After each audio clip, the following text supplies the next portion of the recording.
avait sourcillé à l'idée que tu partes plusieurs fois dans l'année. Mais bon, le temps lui avait fait changer d'avis. Voilà. Lors de cette expédition arctique, il faut quand même le faire, hein.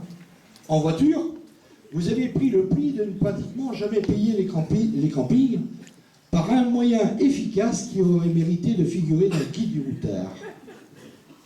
Ils arrivaient le soir pour planter la tente, restaient plusieurs jours, et le dernier matin, ils s'arrangeaient pour répartir leur matériel dans la voiture et passaient devant le gardien en disant « À ce soir !» Et voilà, les Nordiques roulaient dans la farine française. Et voilà, ils en sont fiers, je te jure. Ensuite, tu es parti voir ta deuxième patrie.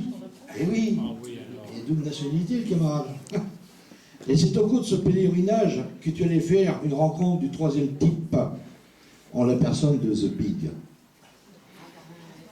Un Québécois pure souche, bâti comme un grizzly, avec à la place de l'estomac une outre.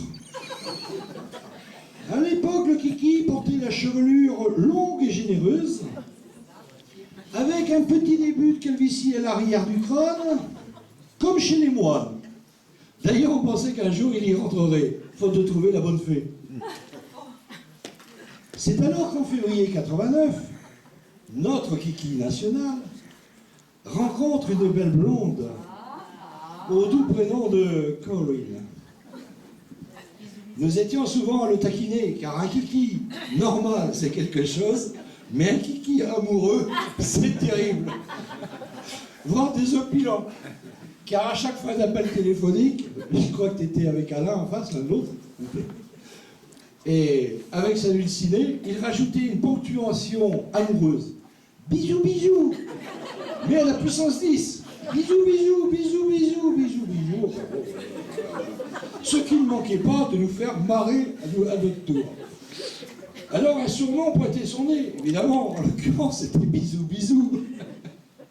On lui disait, alors bisous, bisous, comment va-t-elle? Et lui, ça le faisait rire.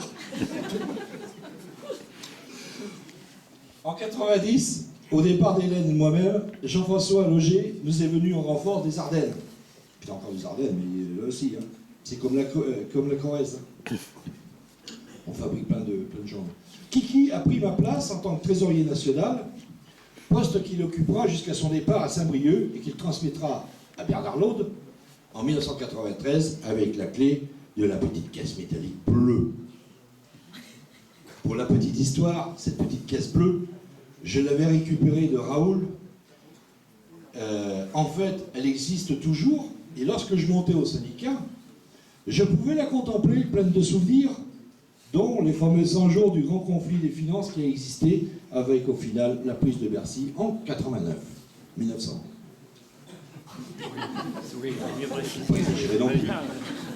En 1990, lors du déménagement de la famille Peluchon à Angoulême, c'est tout naturellement que le couple Kiki et Corinne nous aide à faire le voyage des 500 km dans un grand master. Bon, il y en avait deux. Hein. Arrivé à 100 km du but, le pot d'échappement a explosé, ce qui leur a pimenté le reste du trajet par le bruit et les fumées indésirables. Dès le samedi matin, nous avons réussi à faire réparer le pot chez un ami afin qu'il puisse repartir le dimanche sur Saint-Germain-en-Laye et redonner le camion de lundi. En fait, ça ne pouvait que nous arriver à nous et à eux, car nous avons à peu près les mêmes chances. Derrière nous, sans jamais trop se montrer, je veux parler de nos conjoints, et plus particulièrement de ta Corinne. Pour l'amour qu'elle te voue, dans tous les moments difficiles que vous avez traversés, mais aussi de par sa patience, d'avoir dû supporter les découchés, les rentrées tardives, à point d'heure, les congrès, les appels téléphoniques impromptus, etc., etc. Merci. Voilà donc, mon cher Christian, retracé de façon succincte tes 36 années de carrière douanière, et au terme de ta vie professionnelle, l'ensemble de l'assistance ici présente, mais aussi au nom du SNAT CGT par le biais de notre secrétaire général Manu Donat, nous te souhaitons une retraite joyeuse et heureuse, et je vais essayer de te le faire en breton. Surtout qu'on me l'a donné il y a un quart d'heure, voilà. est-il arrivé dit une levée la ouenne et une russe. Il est où mon bruit? Ça va comme ça, non? Ah, pour un chanteur, c'est pas ça.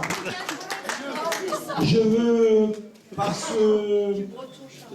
ce biais, t'offrir, mon cher camarade, donc la médaille de la CGT. Et voilà, je te souhaite donc de la garder précieusement et le plus longtemps possible.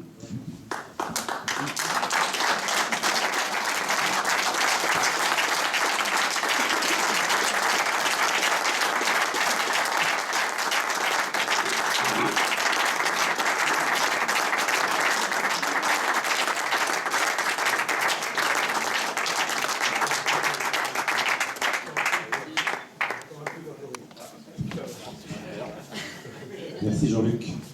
Je savais que Jean-Luc passait devant moi. Ce sera un peu plus court.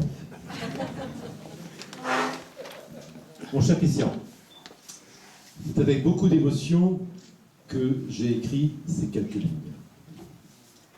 Tout d'abord, c'est la dernière fois que je rends hommage à un collègue en qualité de chef de poste.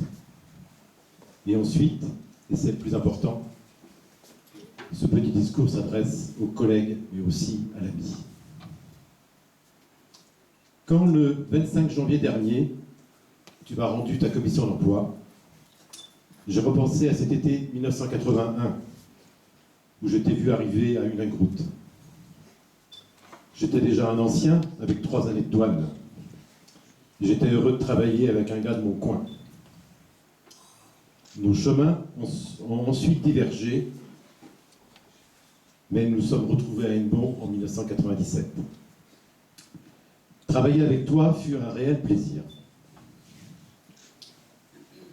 Tu démontrais quotidiennement ton engagement pour que la brigade vive bien, qu'elle ait des résultats.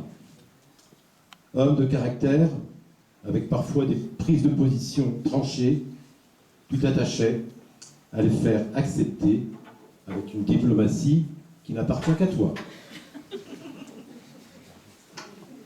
Je savais que je pouvais compter sur ta loyauté. Car Christian, tu es un homme droit, avec un esprit critique positif. Tu regardais toujours devant. Ta parfaite connaissance du fonctionnement de l'administration, ainsi que ton carnet d'adresses, étaient des atouts que tu utilisais, mais dont tu n'abusais pas. Mais s'il fallait obtenir un petit renseignement, tu le faisais de bonne grâce. Homme de conviction et d'engagement, mais aussi homme avec un cœur gros comme ça, qui a su faire face à l'adversité sans perdre foi dans la vie. Christian, tu es un mec bien. Une nouvelle vie commence pour toi. Je te souhaite plein de bonnes choses. Il paraît que le temps de la retraite est celui du surbooking. Mais j'espère de tout cœur que nous aurons l'occasion de nous rencontrer. Bonne retraite, mon ami.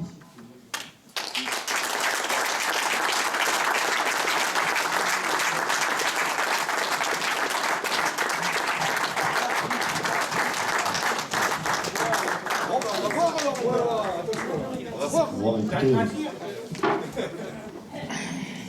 je vais vous prendre encore un petit peu de temps avant de passer, finir les agapes, l'alcool, si vous aimez. Donc je voulais quand même vous remercier tous, toutes, d'avoir répondu présent ce soir en marquant donc ce départ à la retraite. Certains d'entre vous ici ont fait même des grandes distances pour rejoindre Brec, comme l'ont dit Gilbert et Jean-Luc, mon port d'attache depuis maintenant près de 18 ans. C'est non sans émotion que je suis heureux d'être ici entouré de ma famille et de vous tous, douaniers actifs ou retraités avec qui j'ai travaillé, soit dans les services de surveillance ou soit dans les syndicats. Merci Jean-Luc pour ce panégyrique que tu as fait, qui retrace le parcours de ma carrière administrative, autant dire le parcours d'une vie. 36 ans, ont donc passé depuis l'appel pour me dire que j'étais admis au concours d'AC des douanes. Et toutes ces années ont passé très très vite. Mais que de souvenirs accumulés, et souvent enfouis, qu'on retrouve dans les discours, comme ce soir. Bon, il y a du vrai, mais on oubliera, il y a prescription. En fait, pour faire court, rien ne me prédestinait à devenir un gablou. Je ne suis peut-être pas le seul cas, mais bon. En tout cas, ce n'est pas à Le Cuinet que j'ai eu l'occasion de rencontrer des escouades douanières. Après avoir décroché mon bac, j'ai écarté l'option université où j'étais inscrit en droit. J'ai passé plusieurs concours administratifs, tout en étant ouvrier d'usine, où il était coupeur d'aileron de dinde sous la chaîne, agent d'entretien et laveur de nuit. Je passe au d'autres boulots que j'occupais comme coupeur de glaïeul, ramasseur d'œufs, nettoyeur de poulailler et manœuvre en transporteur routier. Et oui, tout ça. Le patron de mon père, qui était transporteur routier, m'incitait, lui, à faire l'école des routiers à Pont-l'Abbé. Voilà que je n'ai pas suivi, mais je dois dire qu'à un moment, elle m'a attiré. Et en 81, j'ai été reçu en simultané à 2 concours, le même jour, en douane et à la fonction publique hospitalière, où je devais rentrer dans l'école de Limeil-Brévannes comme élève infirmier. Et puis en fait, c'est la douane que j'ai choisie pour des raisons financières. Donc Jean-Luc l'a dit, je suis donc passé à l'école des douanes, le NBD, comme beaucoup d'entre nous ici. Et c'est là que j'ai connu Josie, qui est là, Josie, qui était dans ma brigade. Donc c'est la première et la plus ancienne de mes collègues douanières que je connais, ici ce soir en tout cas. Ainsi que Hugues qui était lui dans une autre brigade.